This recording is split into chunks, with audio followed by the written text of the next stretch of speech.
दरम्यान शरद पवार यांनी बीडमधील मस्साजोग गावचे सरपंच मयत संतोष देशमुख यांच्या कुटुंबियांची भेट घेतली आहे।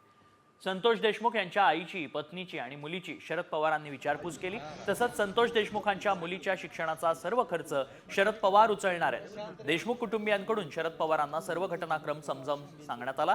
देशमुख कुटुंबियांनी पोलीस प्रशासनाच्या हलगर्जीपणावर ठपका ठेवलाय। तसंच बीडमध्ये वाढलेल्या गुंडगिरीत रोखा, देशमुख परिवाराला न्याय मिळवून द्या, फरार आरोपींना तत्काळ अटक करा अशा विविध मागण्या शरद पवारांकडे त्यांनी केल्या।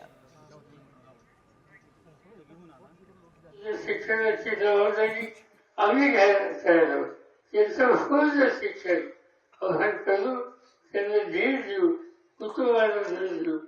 त्यांच्या मातोश्री आणि कुटुंबातले इतर घटक आहेत त्यांना आव्हान सगळे मिळून एक प्रकारचा आधार देऊ आणि हे सांगू की तुम्ही एकटे नाही, तुमच्या मागे हा सगळा आम्हा लोकांचा एक मोठा संकीर्ण वर्ग आहे।